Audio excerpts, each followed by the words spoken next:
Bonjour à tous et bienvenue pour cet épisode numéro 225 du Basket Lab, le laboratoire du jeu.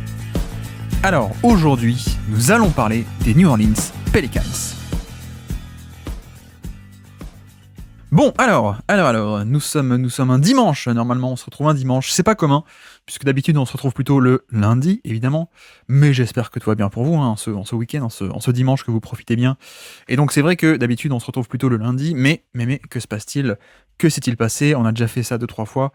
Quand l'hebdo du lundi est un peu trop lourde, j'essaie un peu de l'alléger et de sortir un peu en avant-première un extrait de l'hebdo. Donc c'est ce qu'on va faire aujourd'hui, et surtout, ça me faisait plaisir puisque ça nous permet un peu de parler des Pelicans, finalement. Des New Orleans Pelicans qui sont une équipe, je pense, un peu sous les radars, ou en tout cas dont on ne parle pas beaucoup. Et donc aujourd'hui, très simplement, pendant l'hebdo, nous avons décidé de faire un gros focus sur l'attaque des Pelicans, la défense des Pelicans aussi, donc sur New Orleans en général, et puis même sur Ingram, un petit scouting report sur Brandon Ingram. Donc voilà, aujourd'hui, en avant-première, je l'ai enlevé de l'hebdo pour alléger l'hebdo et qu'on n'ait pas une hebdo de 3 heures demain lundi. Mais aujourd'hui, petit format relativement court, une petite demi-heure, pour tout savoir sur les New Orleans Pelicans. Et donc, évidemment, mon invité du jour, on parle de ça avec Azad de QI Basket, évidemment, qui sera là aussi demain pour l'hebdo, bien entendu. Et comme d'habitude, pour soutenir le podcast, et y compris des petits extraits en avant-première, et oui, j'espère que ça vous plaît, pour soutenir le podcast, des petites étoiles sur iTunes ou Spotify, des likes sur YouTube, ou un abonnement sur vos plateformes de podcast préférées ou non préférées d'ailleurs, et merci beaucoup pour ceux qui le font déjà, ça fait très plaisir.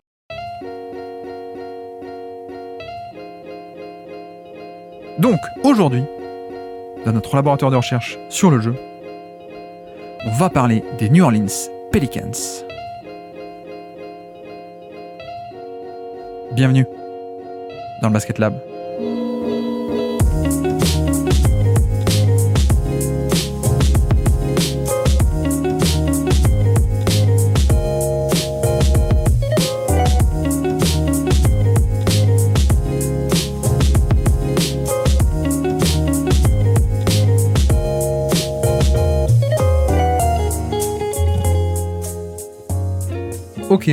Ok pour ce match-là. Donc on a parlé beaucoup d'Orlando. Est-ce que tu as des notes de Pelicans sur ce match-là, ou alors tu veux qu'on enchaîne en parlant des Pelicans de manière plus générale ? Ouais, on peut parler un peu des Pelicans qui sont du coup une des meilleures équipes de l'Ouest. Et un truc qui est assez ouf, moi que je trouve assez bizarre, et c'est la première saison que c'est le cas, ils sont meilleurs sans Zion Williamson sur le terrain qu'avec Zion Williamson sur le terrain. Et oui. C'est pour moi c'est du bruit statistique. Sincèrement, je pense pas que ce soit le cas, mais en fait ce qui me fait penser ça, c'est que les saisons d'avant, les on-off c'est plus 7, plus 7, plus 8, et là ils passent à moins 5. Donc j'ai du mal à imaginer que du jour au lendemain ce soit devenu plus possible de jouer avec lui et que l'équipe devienne moins bon avec lui sur le terrain, et surtout que les deux line-up, surtout la line-up où il joue le plus Williamson, celle avec les titulaires, le net rating est à 0.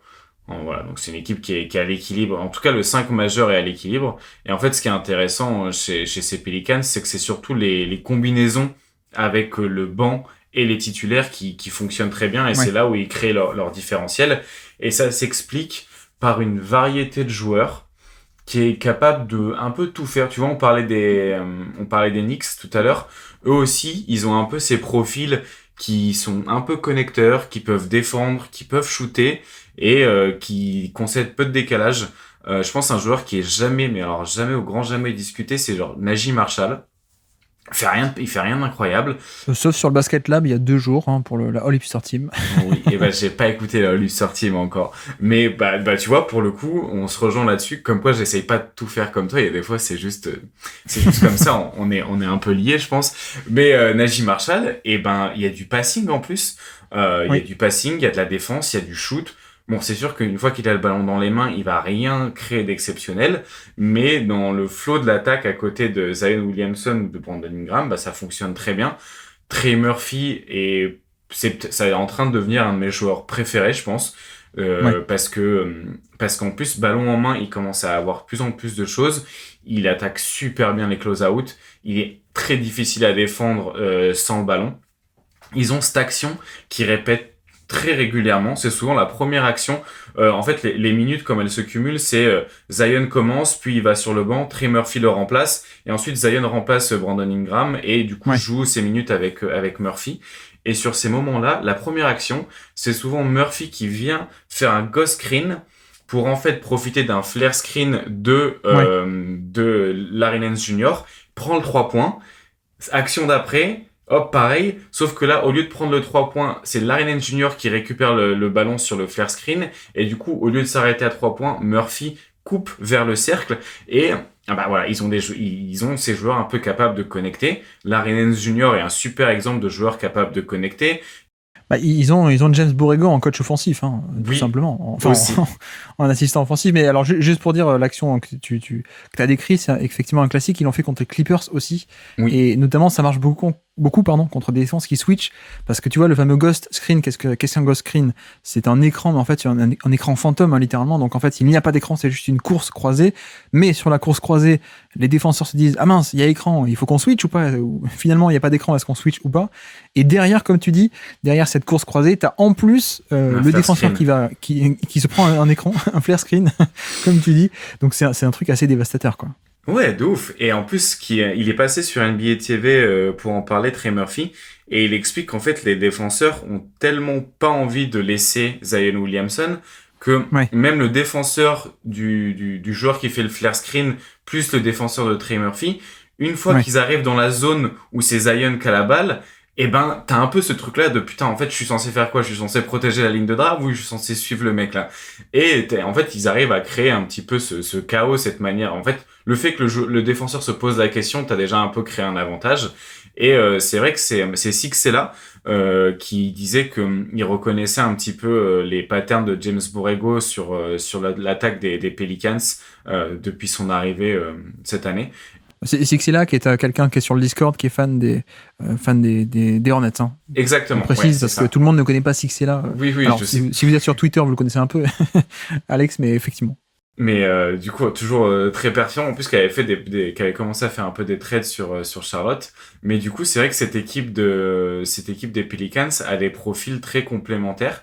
Et moi, je suis même surpris de bien aimer les minutes de José Alvarado, que je Ah oui? pensais un peu comme un joueur gadget, un petit peu. En fait, quand il gagnait pas les Pelicans, c'est qu'il jouait et que je voyais surtout un petit peu son agressivité défensive, mais pas trop de choses. J'étais un peu là, oui, bon, bah, c'est un joueur un peu gadget. Et en réalité, c'est une rotation NBA qui, malheureusement, manque d'efficacité en attaque, mais je trouve qu'il apporte du lien en attaque et qui en défense concède peu de décalage et peut aussi défendre sur certains profils. Il a un peu un profil unique dans l'univers des Pelicans où il y a beaucoup d'autres profils qui se ressemblent. Lui, il permet d'avoir il est un peu un upside entre guillemets parce qu'il a un profil un peu différent. Ouais. Et ouais, j'aime bien son profil. Donc voilà, je pense qu'on a fait un bon petit tour, hein. Bah, c'est un profil très dynamique aussi, hein, Ouais, très vif, toujours un peu le feu follet, quoi. Donc ça perturbe aussi pas mal une défense. Quand les Pelicans sont en attaque, pardon. Mais tu sais, ça me fait penser aussi. Je sais pas si tu te souviens de comment est-ce qu'il a émergé médiatiquement. Alors, il y a eu toute ouais. l'affaire par derrière, il va piquer des ballons, mais c'est pas comme ça. C'est pas ça sa naissance médiatique. C'était pendant le Covid. Non, c'est Kenny Shoot. Ouais, exactement, c'est ça. Tu t'en souviens, ouais. Ouais, C'était pendant la saison je me rappelle. une des saisons post-Covid où il y a eu l'hécatombe de blessures, enfin en tout cas de tests Covid, etc. Donc on a fait appel à plein de joueurs et donc Alvarado avait un peu gagné des minutes à ce moment-là. Et donc il y a le fameux clip qui avait tourné de D'Angelo Russell Ouais. qui revient en défense sur Alvarado et qui sait pas qu'est-ce qu'il faut faire, on le connaît pas, quoi. C'est la période des Covid, il y a Isaiah Thomas qui était revenu, enfin c'était n'importe quoi. Et qui dit can you shoot, yes I can shoot, quoi. Et qui met le 3 points derrière. C'était déjà le. Non, mais Alvarado, très très sympa, ouais, très sympa. Mais c'est vrai que je voulais en parler des Pelicans parce qu'on a beaucoup parlé pour l'instant pour dire que le fit n'est pas parfait avec les joueurs en place. Et je le pense encore. Mhm. Mais mine de rien, on avait eu d'ailleurs une question d'auditeur là-dessus sur le spacing qui était pas si atroce que ça. Mais mine de rien, malgré tout ce qu'on peut dire sur les joueurs qui ne fitent pas extrêmement bien entre eux, eh ben on a quand même affaire à une très bonne attaque NBA en fait, hein.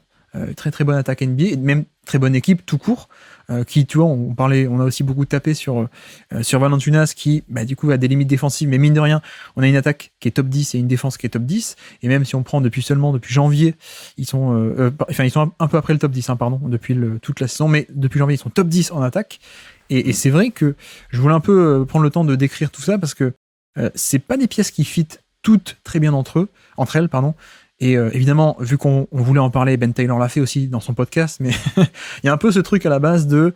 Il y a la Zion offense d'un côté et la Brandon Ingram offense de l'autre, pour caricaturer, mais surtout, c'est vrai que c'est deux profils qui ne fit pas extrêmement bien entre eux, parce qu'il y en a un qui est plutôt porteur de balle et qui donc a besoin de spacing, ou alors a besoin de partenaires de pick and roll en verticalité ou pick and pop, ce n'est pas Zion.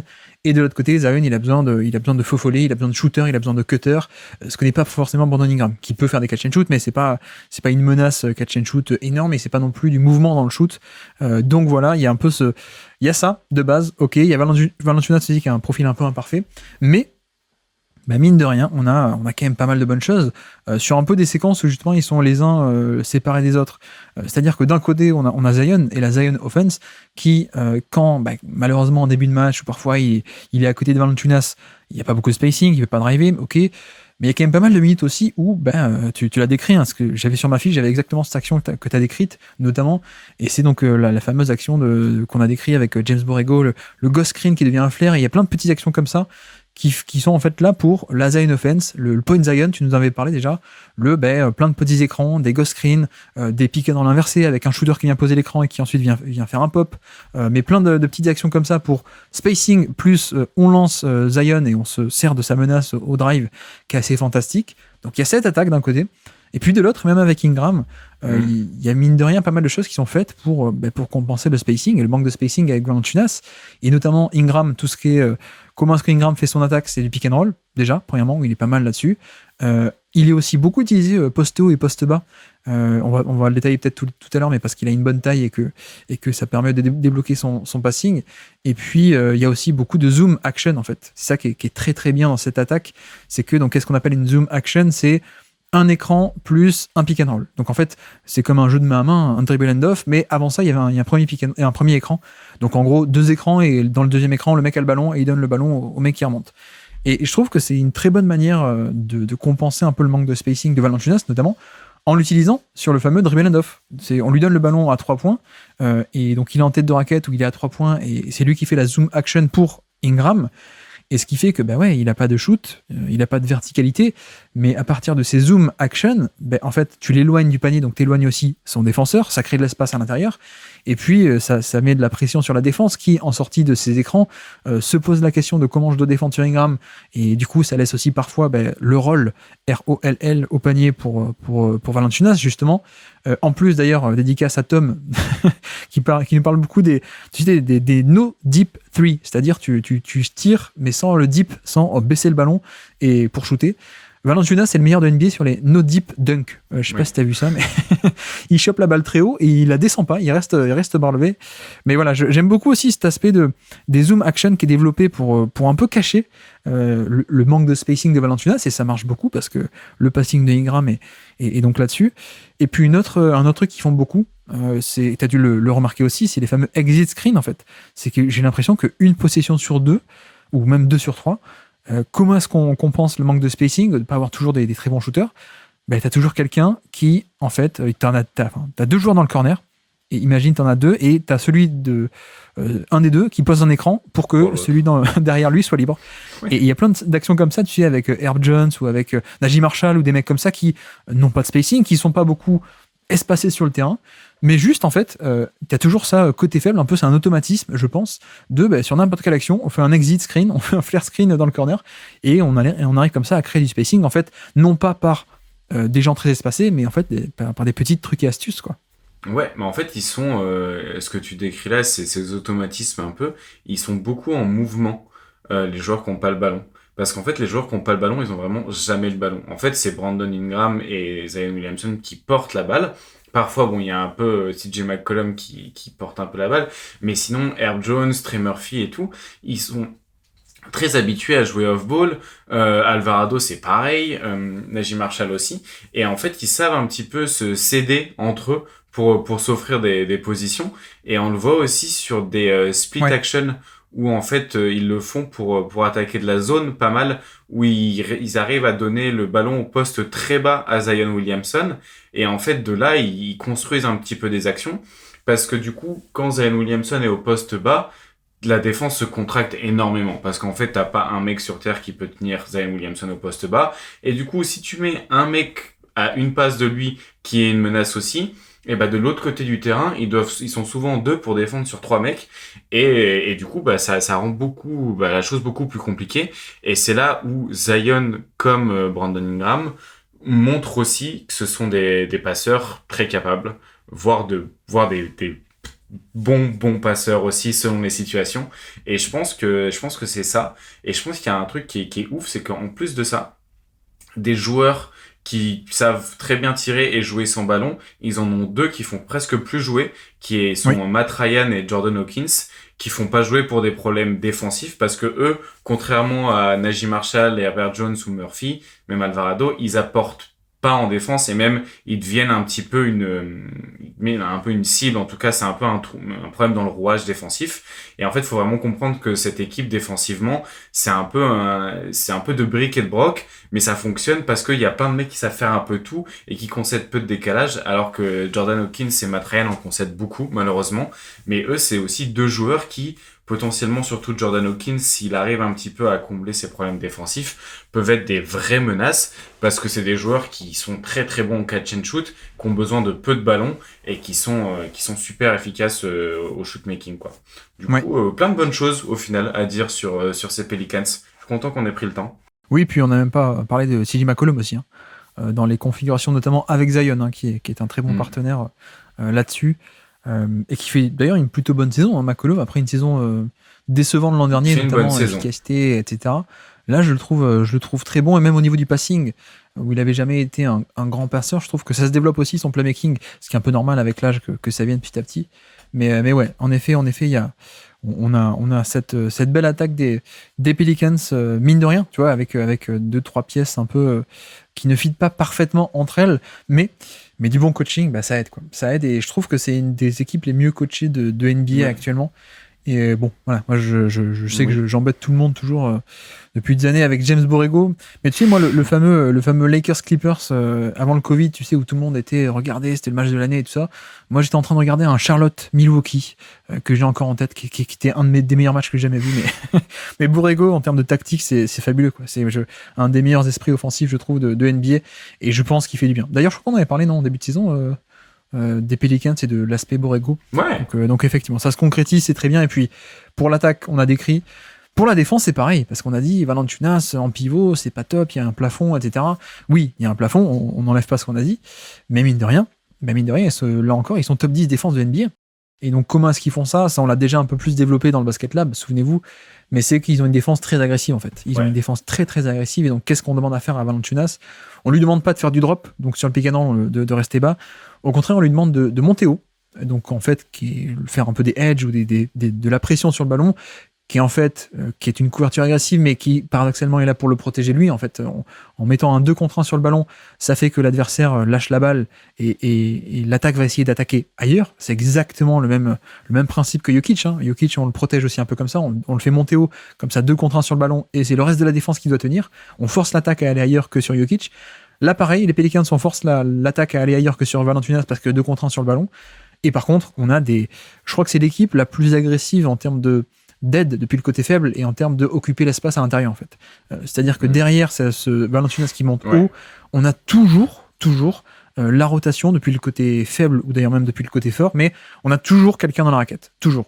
Et ça se voit en match. On en avait parlé pour un affrontement contre Dallas, où ça avait fait énormément de mal à Dallas, ce côté extrêmement agressif sur pick and roll, et derrière le panier qui était verrouillé. Et même ça se voit dans les chiffres en termes de répartition des tirs qu'ils concèdent. Oui, quand ils concèdent des tirs au panier, ils sont pas bons. Mais ça, c'est normal. Quand tu as un pivot qui est pas très bon défensivement, ou alors quand tu dois Oui. te reposer sur des ailiers, bon, voilà, c'est pas pareil que quand tu as Rudy Gobert. Ok. Donc, en termes d'efficacité au panier, ils sont pas bons, mais par contre, en termes de fréquence au panier, ils sont top 10, quoi. Et donc, en fait, ils autorisent assez peu de tirs au panier. Je crois qu'au niveau des lancers francs, donc plutôt aussi autour du panier, c'est pas mal, ouais, c'est ça, 11e aussi cette saison. Et au contraire, oui, Ouais.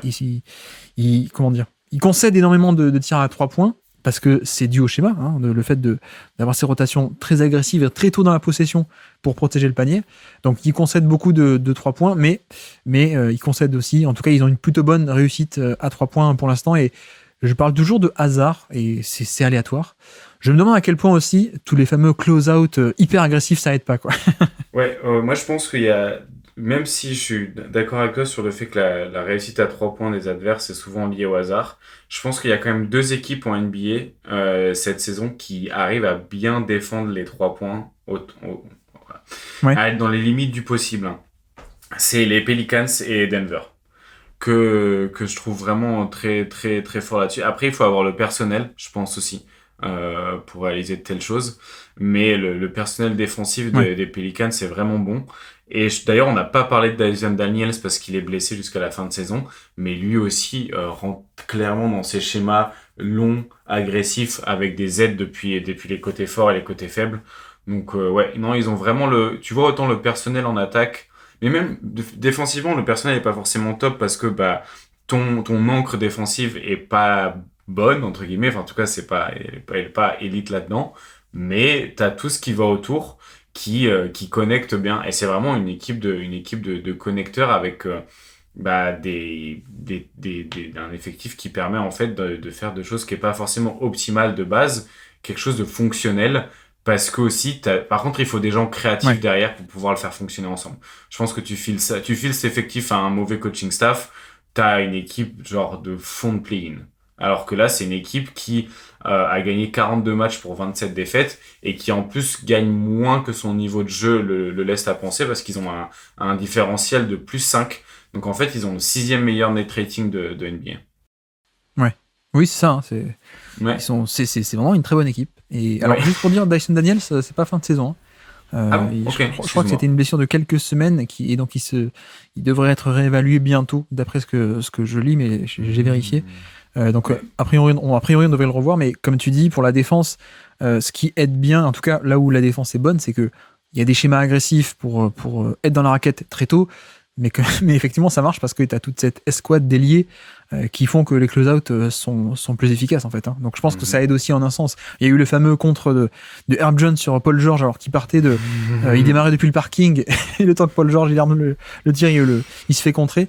Mais non, mais des Dyson Daniels, des Herb Jones, et même Trey Murphy qui est très longiligne et très, très vif.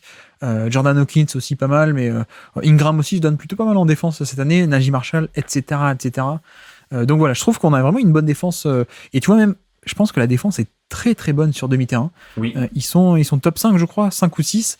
Et pourquoi est-ce qu'ils ont un defensive rating qui est juste top 10? C'est parce qu'ils. La transition. Avec le Valanciunas, voilà, il souffre un peu en transition, ce qui est un peu normal. La vitesse n'est pas son fort en transition. Et puis, oui, non, dernier point que je voulais rajouter. Et après, c'est fini, promis. Mais Valanciunas aussi, on tape beaucoup sur lui. En tout cas, nous, on l'a fait. Et encore une fois, on a énoncé des limites. Et je pense que, voilà, exactement, à raison, les limites sont là. Mais par contre, donc pas de spacing, mais il y a cette utilisation sur les dribble and off, il y a la finition au panier. Je pense qu'il y a 2 aspects où il est très bon et où il aide beaucoup. C'est le rebond. Vraiment, le rebond, il est excellentissime pour soit des box-out, soit prendre le rebond lui-même, même s'il n'a pas des chiffres énormes, mais c'est une vraie menace au rebond des 2 côtés du terrain. Et puis le post-up aussi, qui est un peu un post-up qui n'est pas une source d'attaque, mais qui est une source de punition s'il y a le bon match-up en fin de possession. Donc ça, j'aime bien aussi, côté Valanciunas. Donc voilà, plutôt une équipe qui, moi, de mon côté, je vais pas parler pour toi, mais moi, je garde un peu les limites qu'on a déjà énoncées on peut faire mieux. On peut faire beaucoup mieux, notamment autour de Zion, qui est la star de ça. On peut faire mieux, mais je voulais quand même qu'on prenne le temps de dire on peut faire mieux, mais mine de rien, ce qu'ils font déjà en l'état, c'est plutôt bien coaché. Et ça pourrait aller au 2e tour, en fait. Ça pourrait aller au 2e tour, mais surtout, Valanciunas, voilà ce que tu disais, il est pas parfait, mais en fait, si tu arrives à extraire la valeur des joueurs, et si tu arrives à les combiner correctement, tu peux arriver quelque part, quoi. Et c'est vrai que c'est une équipe, selon contre qui il tombe au 1er tour, notamment les Clippers, ça peut tourner, ça peut mal tourner pour l'équipe qui va tomber sur eux parce que Parce que je pense qu'en plus, ils sont très adaptables. Je sais pas si ça se dit. Mais je pense Très ils ont les polymorphe. moyens... Très polymorphes. Oh là là, mot compte double. Mais je pense qu'ils ont de quoi s'adapter aussi au match-up en play-off. Et ça, c'est pas mal du tout. Parce qu'en vrai, les minutes d'un Jonas Valanciunas, par exemple, elles varient beaucoup d'un match à un autre selon les match-up. Pareil pour Larinen Junior et tout. Et en fait, ils ont une équipe qui peut être très fluctuante d'un match à un autre sur les minutes parce qu'en fait, ils ont de quoi s'adapter. Donc, très, très hâte de les voir en playoff, surtout qu'ils sont bien coachés, donc ça devrait être quelque chose de sympa. Ouais, je suis d'accord. Je suis d'accord. Nous avions prévu dans notre partie focus un petit scouting report du passing de Ingram. Est-ce qu'on le fait maintenant pour enchaîner? Est-ce qu'on le ferait pas dans la continuité avant de passer à Vas-y. la partie focus? Je le fais là. Exactement. Vas-y. Bon, le passing d'Ingram, j'en ai fait un thread si ça vous dit. Un thread un peu détaillé avec des vidéos, etc. Mais je voulais quand même revenir dessus dans le podcast parce que c'est vrai que moi, c'est un truc sur lequel je trouve qu'il a beaucoup progressé. Beaucoup de monde en parle aussi, mais on a vraiment atteint un niveau où c'est un truc sérieux. Hein. C'est un truc très sérieux. Il y a toujours un peu le truc de c'est peut-être pas un scoreur aussi fort qu'on souhaiterait, et donc peut-être qu'il il met pas autant de poids sur une défense de par la dangerosité de son scoring, mais par contre, le développement du passing est très très bon. On avait vu des flashs un peu aux Lakers qui étaient assez prometteurs, hein, pour le coup, même déjà à l'époque, mais on était vraiment sur des flashs. Hein. On était vraiment sur, en termes de fréquence, de bonnes actions et de très bonnes passes, il n'y avait pas tant que ça. Alors que là, on a en fait peut-être secrètement ou pas, je ne sais pas, mais secrètement un des meilleurs passeurs de NBA en fait, qui s'est développé en tant qu'un des meilleurs passeurs de NBA. Et ce que j'aime bien, c'est la grande polyvalence de son registre de passeur. Mhm. Encore une fois, hein, toi et moi, on a enregistré un podcast sur le passing qui devrait sortir bientôt, mais on n'a pas détaillé sur Ingram, donc je peux le faire aussi maintenant. Mais un truc sur lequel moi j'ai été hyper impressionné, et je pense que les gens doivent le savoir, mais c'est un des meilleurs skip passeurs de toute la NBA. Donc la passe vers le corner opposé. Alors la skip passe depuis le pick and roll, mais aussi la passe dans toute la largeur du terrain depuis plein d'autres situations. Et là-dessus, je trouve c'est un des meilleurs. Alors je pense que la taille aide aussi pas mal. Le fait de pouvoir aller chercher envoyer une passe vers le corner opposé, ou même côté fort, côté faible, mais des passes qui traversent tout le terrain. Donc là-dessus, il est très bon et c'est un des meilleurs de NBA. Il lit parfaitement la fameuse aide défensive qui arrive en deuxième rideau. Il la lit très bien et il ressort vers le shooter côté faible. Donc ça, c'est un premier aspect où je pense que c'est même l'aspect principal de son jeu de passeur. Il y a aussi un aspect où il est très bon pour faire des passes sur des cutters, comme on dit, donc des joueurs qui coupent vers le panier. Ce qui me fait penser et qui me permet de rappeler à quel point aussi il a une très belle réactivité et une précision de passe en fait. Hein. Tu vois, il y a des actions où j'en ai une en tête là, je crois que c'est Herb Jones ou Trey Murphy qui coupe au panier et il met pas la passe très simplement, il la fait un peu flottante par-dessus et surtout la balle arrive dans les mains de Herb Jones, mais au moment où il a fini sa course, quoi. C'est un peu la passe en profondeur au foot, tu sais, dans la course Ouais. du joueur plutôt que dans les mains. La vision de jeu, évidemment, qui est un élément très important et qu'il a, je pense notamment de par la taille, mais il a une très belle vision de jeu que voilà, dès que tu fais une petite erreur, il la voit, il peut la punir. Surtout, je parlais de taille, la taille qui aide sur la vision de jeu, mais qui aide aussi sur le volume, le registre de passes qu'il est capable de faire, son éventail de passes.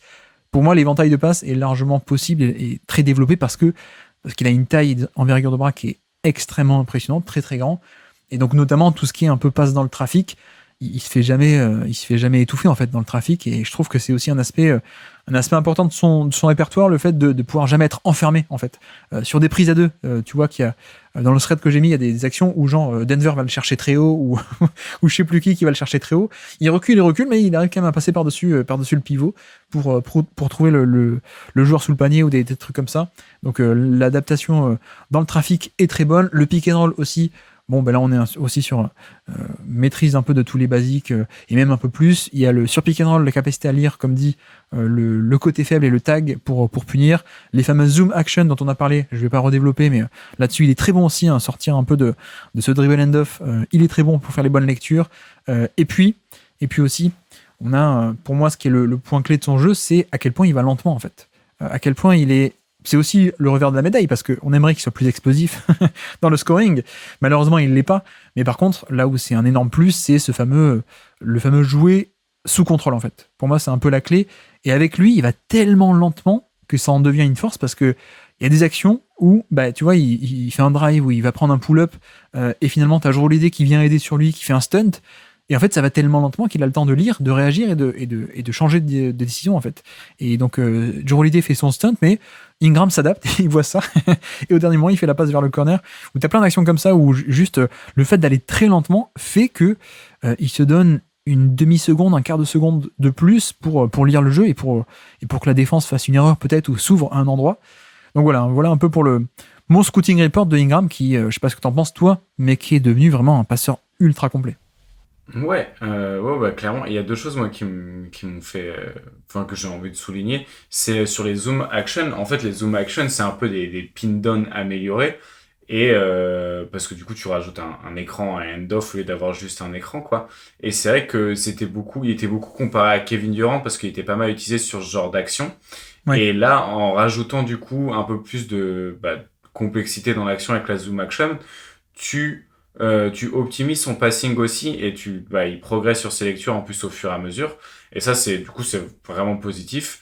Et sur la capacité à jouer lentement, je me demande à quel point c'est lié à aussi la longueur de ses appuis qui Ouais. permet en fait de... De ses foulées, tu veux dire, ses enjambées. Oui, ses enjambées, oui, Ouais. pas de ses Ouais. appuis, enfin pas sa pointure C'est quoi. pas son pied qui est long, quoi. Oui, c'est pas son pied qui est long. C'est un clown. Mais du coup, oui, tu vois, je pense que c'est la longueur de ces foulées rajoute aussi cette gestion du tempo qui ralentit pour lui et c'est top parce que ça lui permet de disséquer le jeu un peu plus d'une meilleure manière, quoi. Donc tip top. On est d'accord. Ça fait beaucoup de bien, je trouve, dans cette attaque, qui en plus, comme on a dit, hein, une attaque finalement assez complexe en termes de variation, en termes de subtilité. Et donc lui, il fait les bonnes lectures aussi tout le temps. Donc voilà, c'est très bien. C'est pas un joueur de pick and roll, un passeur de pick and roll d'élite, je pense pas. Mais il a une telle variété que finalement, il y a de la valeur un peu partout, quoi. Tu vois, il est peut-être seulement à 7 sur 10 sur pick and roll, là où Doncic il est à 10, ok. Mais il est aussi beaucoup utilisé poste haut, poste bas avec sa vision pour trouver des gens qui coupent autour. Il y a les zoom action, il y a les drive and kick, etc. Donc, d'ailleurs, la transition, j'en ai pas parlé aussi dans le thread, mais la transition, il est plutôt pas mal en transition. Ouais, surtout qu'il y a les armes du côté il y a des mecs qui courent vite et qui sautent haut chez les Pelicans, donc c'est parfait. Il y a des cibles sur transition. Murphy, il va tellement haut. C'est vrai que j'avais oublié qu'il avait fait le concours de dunk en fait. Mais Trey Murphy, ça doit être un des meilleurs combos dunk menace à 3 points de la NBA, je pense. Oui. Après, le truc avec Murphy, c'est qu'il manque le passing un peu. Mais on est sur un combo shoot plus explosivité qui fait que c'est un peu le jackpot. Hein. C'est quand t'as ces deux-là, en général, ça peut monter très haut, quoi, je trouve. Mais voilà pour le petit scouting de Brandon Ingram. Et voilà pour les Pelicans, finalement. On a quand même plutôt pas mal parlé des Pelicans qui sont à la mode en ce moment, mais à juste titre, je pense.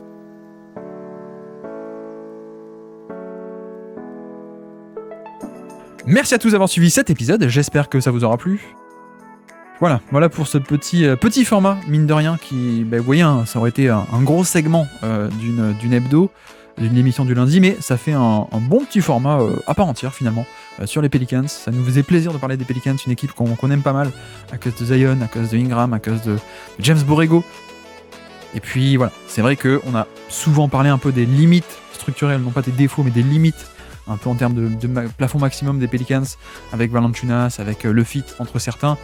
Mais, comme déjà dit, c'est important de souligner aussi que malgré tout, ça marche quand même. Et ça marche quand même parce que les joueurs sont quand même très bons et surtout bien coachés. Donc c'est mérité, je pense qu'on s'arrête un peu dessus. Ça nous fait un petit format court du dimanche. Mais donc voilà pour aujourd'hui, et donc sans surprise, on se retrouve demain, déjà. Demain pour l'intégralité de l'hebdo. Donc pour le reste de l'hebdo, demain, comme tous les lundis matins, l'hebdo du Basket Lab, évidemment. Et donc, sur ce, je vous remercie une nouvelle fois de nous avoir écoutés jusqu'au bout. Un grand merci à Azad, évidemment, d'être passé sur le Basket Lab. Et moi, je vous dis à très bientôt. Ciao.